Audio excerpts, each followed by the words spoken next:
Gold, trusted gold buyers. మీరు తాకట్టు పెట్టిన బంగారాన్ని విడిపించి ఈ రోజు ఉన్న మార్కెట్ ధరకు కొనబడను.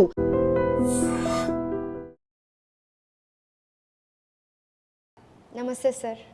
నమస్తే సార్, ప్రతి ఇంట్లో ప్రతి ఒక్కరికి ఉండే డౌట్ గోల్డ్ రేట్. ప్రతి ఒక్కరు ఇంట్రెస్టింగ్గా చూసే టాపిక్ కూడా గోల్డ్ రేట్. గోల్డ్ రేట్ పెరుగుతుందా, తగ్గుతుందా, ఎలా ఉంది అనేది ప్రతి ఒక్కరికి ఆలోచన. దాని గురించి చెప్పండి సార్. మేడం గారు, గోల్డ్ మీద అందరికీ ఆసక్తి ఉంటుంది. ఇక్కడ మన దేశంలో ఆడవాళ్ళకైనా కాదు, చైనాలో ఆడవాళ్ళకు కూడా చాలా ఇంట్రెస్ట్. నేను ఆశ్చర్యపోయింది ఏంటంటే భారతదేశంలోనే చాలా బంగారం ఎక్కువ కొంటారనుకుంటాం. భారతదేశంలో కొనేది 800 టన్స్ అయితే చైనాలో 850 టన్స్ కొంటారు ప్రయాణం. మనకన్నా ఎక్కువ కొంటారు అక్కడ గోల్డ్. అందువల్ల గోల్డ్ అనేటువంటిది ప్రపంచవ్యాప్తంగా గోల్డ్కున్న డిమాండ్ గోల్డే, గోల్డ్కున్న విలువ గోల్డ్ది. No doubt. దాని గురించి మనం ఎప్పుడు తీసేయడం precious metal, no doubt. So ఈ గోల్డ్ గురించి ఏంటంటే, ఎప్పుడు మేడం గారు గోల్డ్ని ఒక 6 అంశాలు ప్రభావితం చేస్తున్నాయి. అసలు జనరల్గా 5, ఇప్పుడు 6వది ఇంకోటి యాడ్ చేశాను. ఓకే. ఎప్పుడు గోల్డ్ని 5 అంశాలు ప్రభావితం చేస్తాయి. ఎందుకంటే మనం ఈ యొక్క దాని విషయాన్ని మనం చెప్పేటప్పుడు మేడం గారు, మనం గోల్డ్ 1,50,000 అయిపోయిందంట 10 గ్రామ్స్, గోల్డ్ 2 లక్షలు అయిపోయిందంట, లేదు 40,000కి పడిపోయిందంట, ఇలా మనం చెప్పకూడదు. ఇప్పుడు మనం చెప్పేటప్పుడు మేము ఎన్నో విషయాలు పరిగణలో తీసుకొని ఎన్నో డేటాలు సమగ్రంగా పరిశీలించి మేము ఒక కంక్లూజన్కి వచ్చిన తర్వాత మేము మాట్లాడతాం. అది కూడా మేమేం చెబుతున్నామంటే, మేమేం రికమెండ్ చేయట్లేదు, మేము జస్ట్ పరిశీలిస్తామని చెబుతున్నాం. మా అభిప్రాయాలు ఎలా ఉన్నాయి, మా పరిశీలన ఎలా ఉంది, మేము just we are sharing our ideology and opinions, that's all. మీరు వాటిని నచ్చితే మీరు కూడా మీరు సొంతంగా టెక్నికల్గా అన్నీ చూసుకొని మీ సోర్సెస్, మీకున్న వివిధ సోర్సెస్ ద్వారా ఇన్ఫర్మేషన్ గ్యాదరింగ్ చేసుకొని మీరు కొనటం అమ్మటం చేసుకోండి అని చెబుతుంటాం. ఎప్పటికైనా సరే అదే మెయిన్. ఇక్కడ మనమేం రికమెండ్ చేయట్లేదు ఎవరికి. గోల్డ్ మేడం గారు, గోల్డ్ ప్రభావితం చేసే అంశాలు ఒక్కోటి నేను చెప్తూ ఉంటాను. అవి ఎంతవరకు ఇంపాక్ట్ చూపిస్తాయి ఇప్పుడున్న పరిస్థితులు కూడా ఒక్కోటి చెప్తారు. ఫస్ట్ మేడం గారు, గోల్డ్ని అత్యంత ప్రభావితం చేసే చాలామంది తెలియదు, dollar and rupee exchange difference. Dollar విలువ కనుక పెరుగుతూ రూపాయి విలువ పడిపోతూ సర్వనాశనం అయిపోతూ ఉంటే గోల్డ్ రేటు పెరుగుతుంది. ఎందుకంటే ఇంటర్నేషనల్ మార్కెట్లో గోల్డ్ అనేటువంటిది ట్రాయ్ ఔన్స్లో కొలుస్తారు. ఒక ట్రాయ్ ఔన్స్ అంటే 31.10 గ్రామ్. ఓకే. అందువల్ల ఇప్పుడు ఒక ట్రాయ్ ఔన్స్ వచ్చేసరికి ఇంటర్నేషనల్ మార్కెట్లో $3,360 ఉంది. ఇప్పుడున్న ప్రెజెంట్ రేట్ వచ్చేసరికి $3,360 ఉంది.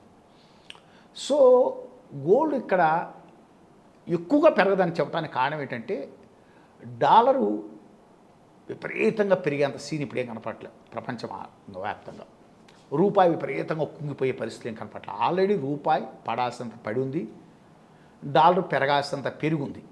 ఇక్కడ అది dollar and rupee exchange difference అనేది మనం గోల్డ్ పెరగటానికి కావాల్సినంత ప్రభావితం చూపించలేదు. అది ఒక ఫ్యాక్టర్. అందువల్ల ఒక fact is close.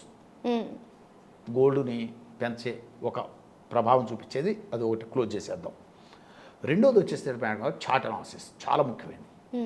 So chart analysis అంటే data analysis, price data analysis, volumes analysis చేస్తాం. చేసినప్పుడు నేను గమనించింది ఏంటంటే, గోల్డ్ 2023 నుంచి 23 మిడిల్ నుంచి 25 మిడిల్ దాకా పెరిగిన స్పీడ్ అనేటువంటిది నెక్స్ట్ ఉండదు. ఇప్పుడు ఓకే, రోజు పెరుగుతుంటే ఎక్కడికి పోవాలి? Sky the limit. అవును. Try to understand. అవును sir. A falling script cannot keep always falling, a rising script cannot keep always rising అని చెబుతాం. అంటే పెరుగుతుంది రోజు పెరగదు, పడిపోయేది రోజు పడదు. పెరుగుతుంది రోజు పెరుగుతుంటే ఎక్కడికి పోవాలి? అందువల్ల ఎక్కడొక్కడ పట్టమని కాదు, ముందు అసలు కన్సాలిడేట్ అవ్వాలి కదా. అందువల్ల గోల్డ్ అనేటువంటిది ఒక 1.5 year కంటిన్యూస్గా విపరీతంగా పెరుగుంది. అందువల్ల చార్ట్ అనాలిసిస్ ప్రకారం అయితే కొంత కన్సాలిడేషన్ అవసరము gold to take further upward అని చెప్తోంది. అది రెండో రీజన్. అంటే గోల్డ్ పెరగడానికి కష్టం అని చెబుతోంది. First dollar rupee exchange difference, రూపాయి విలువ ఇప్పుడు పడటానికి కష్టం, డాలరు పెరగటం కష్టం. సో అదొక రీజన్తో గోల్డ్ పెరగడానికి అంత అవకాశం లేదు, ఆ రీజన్. రెండోది ఏం చెప్పాను, చార్ట్ అనాలిసిస్ కన్సాలిడేషన్ అవసరం టు టేక్ ఫర్దర్ అప్వర్డ్ అని చెప్తోంది. మూడోది ఇన్ఫ్లేషన్. ఇన్ఫ్లేషన్ కూడా ఆల్రెడీ గోల్డ్ డిస్కౌంట్ చేసుకుందని చెప్తున్నాను. మేము అన్ని మెటల్స్ చూస్తుంటాం, ప్రతి మెటల్ తోటి కంపేర్ చేసుకుని చూసుకున్నప్పుడు already gold also discounted the all metals, no doubt inflation. అసలు overall inflation also gold discounted. తర్వాత వరల్డ్ వైడ్గా వచ్చేసరికి ఏమో పక్కన పెట్టండి, కానీ ఇండియాలో ఇన్ఫ్లేషన్ డౌన్వర్డ్లో ఉంది. సో ఆటోమేటిక్గా ఇప్పుడున్న పరిస్థితిలో ఇన్ఫ్లేషన్ కంట్రోల్లోనే ఉంది. అందువల్ల గోల్డ్ అనేటువంటిది ఆల్రెడీ డిస్కౌంట్ అయింది ఇన్ఫ్లేషన్ని. ఇంకా ఇన్ఫ్లేషన్ ఇప్పుడు కంట్రోల్లో ఉంది కాబట్టి ఆ ఫ్యాక్టర్ కూడా గోల్డ్ పెరగడానికి ప్రభావితం చూపించదు. ఇప్పుడు 2 అయిపోయింది, 3వది కూడా అయిపోయింది. ఇక 4వది మేడం గారు అత్యంత ముఖ్యం, demand and supply principle applicability అంటాం. గోల్డ్కి డిమాండ్ అనేటువంటిది వాస్తవం చెప్పాలంటే ఏదో పెళ్ళిళ్ళు అయితేనో ఫంక్షన్లు అయితేనో తప్పని పరిస్థితి అయితేనో గోల్డ్ కొనుగోలుకు వస్తున్నారేమో కానీ నీకు మధ్యతరగతి ప్రజలు కానీ బిలో మిడిల్ క్లాస్కి ఇంకా మాట్లాడితే ఎబో మిడిల్ క్లాస్ కూడా కొంత గోల్డ్ దూరమైన మాట వాస్తవం. ఇన్వెస్ట్మెంట్ మోడ్లు పెట్టే అంత సీన్ లేదు. ఎందుకంటే 1 గ్రాము మీకు ఎప్పుడైతే 9,000 చిల్లర ఉందో సామాన్యుడు ఏం కొనగలడు? చాలా డీవేట్ అయింది. Purchasing capacity of the common man is deviated a lot. అందువల్ల డిమాండ్ అనేటువంటిది హెవీగా రాదు. మీకు అక్షయ తృతీయకే అనుకున్న డిమాండ్ రావట్లే. రేపు శ్రావణ మాసం ఇప్పుడు చూడండి ఎంత డిమాండ్ ఏదో అనుకుంటున్నారో అంత డిమాండ్ ఏం రాదు. Try to understand. ఎందుకంటే చాలా ఎక్కువ ధరలో ఉంది, సామాన్యులకు అందుబాటు లేకుండా వెళ్ళిపోయిన మాట వాస్తవం. అది కూడా అందువల్ల ప్రభావితం చూపిస్తుంది. అంటే గోల్డ్ పెరగడానికి అంత అవకాశం ఇవ్వదు. ఇప్పుడు 4 విషయాలు మనం డిస్కస్ చేస్తాం, 4 పాయింట్లు. ఒకటి, dollar rupee exchange difference gold పెరగడానికి కోఆపరేట్ చేయదు. రెండోది ఏం చెప్పాను మీకు, చార్ట్ అనాలిసిస్ కన్సాలిడేషన్ అవ్వాల్సిందే gold to take further extreme upwards. ఎందుకంటే ఆల్రెడీ 1.5 ఇంచ్ కంటిన్యూస్ పెరుగుతూ వచ్చింది. That's the second reason. Third ఏం చెప్పాను, ఇన్ఫ్లేషన్ ఆల్రెడీ డౌన్వర్డ్లో ఉంది. ఇన్ఫ్లేషన్ ఆల్రెడీ గోల్డ్ డిస్కౌంట్ చేసుకుందని చెప్పా. 4వది చెప్పాను, demand and supply principle applicability. ఇది గోల్డ్ అనేటువంటిది కామన్ మ్యాన్కి దూరం అయిందని చెప్పాను. ఇవన్నీ గోల్డ్ పెరగదు అంటానికి రీజన్స్ పెట్టండి. ఇప్పుడు విపరీతంగా పెరుగుతుంది అనటానికి అవకాశాలు లేవు అని చెప్తున్నాయి. మరి గోల్డ్ పెరుగుతుంది అనటానికి 2 ప్రభావితమైన అంశాలు 2 ఉన్నాయి ఇక్కడ. ఒకటి, గోల్డ్ ప్రభావితం చేసే bank policies, RBI bank policies. ఎప్పుడైనా ఏ దేశంలో అయినా సరే వడ్డీ రేట్లు తగ్గుతూ ఉంటే ఎప్పుడైనా గోల్డ్ రేటు కొంత పెరగడానికి అవకాశం ఉంటుంది. ఎందుకంటే ఇక్కడ వడ్డీ రేట్లు రానప్పుడు గోల్డ్ వైపు కొంత మోజు చూపిస్తాడు, ఇన్వెస్ట్ చేస్తాడు. ఇక్కడికన్నా అక్కడ కొంత ఇన్ఫ్లేషన్లో అదైనా కొంత లేస్తుందేమో అనే ఉద్దేశంతో గోల్డ్ ఇన్వెస్ట్మెంట్లు పెరుగుతుంటాయి జనరల్గా. ఇక్కడ వడ్డీ రేట్లు ఇంకా భవిష్యత్తులో కూడా తగ్గుతున్నాయి. నీకు ఆల్రెడీ నిన్న కాక ఒక 3 days back RBI governor already declared next మీటింగ్లో కూడా గోల్డ్ మీకు interest rate definitely come down అని. అర్థమైందా? ఇంకా తగ్గటానికే ఛాన్సెస్ ఉన్నాయి. ఇన్ఫ్లేషన్ కంట్రోల్లో ఉంది ఇండియాలో. Definitely we are going to reduce the bank rates in next meetings also అని చెప్తున్నాడు. అందువల్ల గోల్డ్కి ఎప్పుడైతే వడ్డీ రేట్లు తగ్గుతున్నాయో గోల్డ్ వైపు కొంత ఆకర్షించబడటానికి అవకాశం ఉంది. అదొకటి పాజిటివ్ రీజన్ పెరుగుతుంది అనటానికి. రెండోది వచ్చేసరికేనండి అత్యంత ముఖ్యమైనది మీకు. రెండోది వచ్చేసరికి ప్రపంచవ్యాప్తంగా డాలర్ అనేటువంటిది ఇంటర్నేషనల్ కరెన్సీ. ప్రతి దేశం కూడా సో ఇంపోర్ట్స్ అండ్ ఎక్స్పోర్ట్ బిజినెస్లో మీకు కొంత మొత్తం పేమెంట్లన్నీ డాలర్లో జరుగుతుంటాయి. అందుకని ట్రేడ్ డిఫిసిటీలు తట్టుకోవటం కోసం ఏం చేస్తారంటే ప్రతి దేశం కూడా అంతో ఎంతో వాళ్ళ కరెన్సీని డాలర్లో కన్వర్ట్ చేసుకుంటారు. అమెరికా స్ట్రెంత్ ఏందండి డాలరే కదా. చాలామంది అమెరికా పవర్ఫుల్ అంటే మీకు ఏదో ఆటం బాంబు ఉంది, America highly developed country, highly technology developed country ఇలా అనుకుంటారు. కాదు, అసలు యుఎస్ స్ట్రెంత్ మొత్తం కూడా ఏంటంటే dollar is the international currency. ప్రపంచంలో ప్రతి దేశం వాణిజ్యం డాలర్లో చేస్తుంది. మీకు ఒక విషయం చెప్తే ఆశ్చర్యపోతారు. ఒక అరబ్ షేకు, దుబాయ్ షేక్వే 50 లక్షల కోట్లు ఉన్నాయి అమెరికాలో, డాలర్ రూపంలో ఉన్నాయి. ప్రతి వాళ్ళు dollar is the safe betting అనుకుని తీసుకెళ్ళి డాలర్లో పెట్టుకుంటారు, కన్వర్ట్ చేసుకుంటారు. That's the real strength of the US. Dollar collapse అయిపోతే యుఎస్ ఉండదు.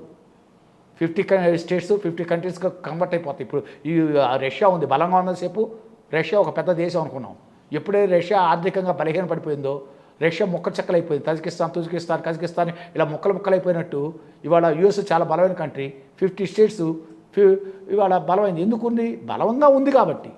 అదే బలహీన పడిపోతే 50 స్టేట్స్ 50 కంట్రీస్ కూడా డివైడ్ అవ్వదు. ఎందుకంటే because of dollar international currency ఉన్నంత కాలం యుఎస్ ఇస్ ద మోనార్క్ అంతే.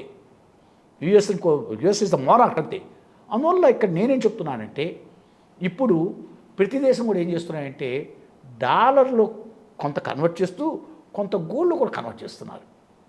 ఇప్పుడు ఈ ఆర్బీఐ చేసినది, ఇండియన్ గవర్నమెంట్ చేసినది, రీసెంట్గా దే బాట్ గోల్డ్. అర్థమైందా? కొంత డాలర్లో కన్వర్ట్ చేస్తూ ఇండియన్ కరెన్సీని కొంత ఏం చేస్తున్నారంటే గోల్డ్లో కూడా కన్వర్ట్ చేస్తున్నారు. గోల్డ్ కూడా రిజర్వ్గా పెట్టుకుంటున్నారు. అందువల్ల అదొక ప్రభావితం చూపిస్తుంది.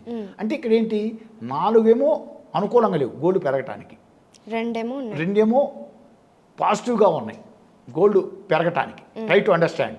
అంటే ఓవరాల్గా అందుకని చెప్పేది అంటే గోల్డ్ ఇప్పుడు పెరిగితే మనం పోయిన వారం నేను చెప్పినప్పుడు జస్ట్ గోల్డ్ ఒక $120-150 మధ్య పెంచవచ్చు అని చెప్పాను. నేను చెప్పిన తర్వాత $15 ఆల్రెడీ పెరిగింది. ఇక్కడి నుంచి మహా పెరిగితే నాకు తెలిసి ఒక $100-120 కంటే పెరగదు. ఇప్పుడు $3,360 మీద ట్రేడ్ అవుతుంది గోల్డ్. ఏది? ట్రయన్స్ గోల్డ్ ఇంటర్నేషనల్ మార్కెట్లో. మేబీ ఇట్ గోస్ ఎక్కడికి వెళ్తుందంటే $3,460 లేదు $80 మధ్యకి వెళ్ళి ఆగుతుంది అనేది నా personal opinion. It's my opinion. అందువల్ల ఇక్కడ నేను ట్రేడర్స్కి ఏం చెప్తున్నా అంటే నేను రికమెండ్ చేయట్లే, I suggest my opinions I'm going to share with you. So మేము ఏంటంటే అన్ని విషయాలు పరిగణలో తీసుకొని మీకు డాలర్ రూపీ ఎక్స్చేంజ్ డిఫరెన్సెస్ పరిస్థితులు ఎలా ఉండబోతున్నాయి, ఇన్ఫ్లేషన్ ఎలా ఉండబోతోంది ఇండియాలో రాబోయే రోజుల్లో, demand and supply, try to understand madam గారు. తర్వాత వన్ మోర్ ఇంపార్టెంట్, చార్టును అనాలైజ్ చేసి బ్యాంకు రేట్స్ని పరిగణలో తీసుకొని ప్లస్ ఆర్బీఐ గోల్డ్ కొంటున్న విధానాన్ని, మిగతా నాట్ ఓన్లీ ఆర్బీఐ, మిగతా దేశాలు చాలా గోల్డ్ ఇన్వెస్ట్ వైపు కన్వర్ట్ చేస్తున్నాయి కొంత స్మాల్ అమౌంట్స్. వీటన్నిటి పరిగణలో బేస్ చేసుకొని నా ఒపీనియన్ నేను ఎక్స్ప్రెస్ చేశాను. మిమ్మల్ని కొనమని చెప్పట్లేదు, అమ్మమని చెప్పట్లేదు. మీరు మీ చార్ట్ అనాలిసిస్, మీ సోర్సెస్ ద్వారా మీరు ఇన్ఫర్మేషన్ గ్యాదర్ చేసుకొని మీ ఒపీనియన్ ప్రకారం బై చేసుకోండి. బట్ మై పర్సనల్ ఒపీనియన్ మళ్ళీ ఒకసారి చెప్తున్నాను, ఇప్పుడు ఇంటర్నేషనల్ మార్కెట్లో గోల్డ్ అనేది ఒక ట్రాయ్ ఔన్స్ అనేది $3,360 ఉంది. ఇది మ్యాక్సిమం ఇప్పుడున్న పరిస్థితుల్లో అయితే ఇమీడియట్గా $4,000కి వెళ్తుందని చాలామంది చెప్తున్నారు. ఇమీడియట్గా $4,000కి వెళ్ళటం అనేది చాలా కష్టము. ఎందుకంటే కన్సాలిడేషన్ మోడ్లోకి వెళ్ళాలి గోల్డ్. ఈ కన్సాలిడేషన్ మోడ్ అంతా కూడా ఎట్లా ఉంటుందంటే మై పర్సనల్ ఒపీనియన్ ఇప్పుడు ఇమీడియట్గా గోల్డ్ అనేది ఉంటుంది $3,460 ఆర్ $480, $3,480 ఈ మధ్యకి వెళ్తుంది. అక్కడి నుంచి మళ్ళీ లిటిల్ బిట్ కరెక్ట్ అవుతుంది, మళ్ళీ లేస్తుంది. ఇక్కడ మధ్యలో కరెక్ట్ అవుతూ కన్సాలిడేట్ అవుతూ ఉంటుంది. ఒక $250 మధ్య కన్సాలిడేట్ అవుతూ ఉంటుంది, లేదు మ్యాక్సిమం $300 మధ్య కన్సాలిడేట్ అవుతుంటుంది. ఇక్కడ బ్రేక్అవుట్స్ తీసుకోవాలి. బ్రేక్అవుట్స్ తీస్తే వెళ్తుంది, బ్రేక్ డౌన్ తీస్తే ఇంకా కిందకి వెళ్తుంది. సో అందువల్ల నేనేం చెప్తున్నానంటే మీరు గోల్డ్ పెరగడానికి అవకాశం ఉంది. మ్యాక్సిమం $100 నుంచి $120 మధ్య ఇక్కడున్న రేట్ నుంచి పెరగడానికి అవకాశం ఉంది. That's my strong opinion and I'm going to conclude it. Okay, thank you so much sir. అది గోల్డ్ రేట్స్ అంటే జనరల్గా గోల్డ్ రేట్ లాగా కాకుండా ఏవేవి రీజన్స్ కూడా మాకు వివరాలు ఇచ్చారు క్లియర్గా.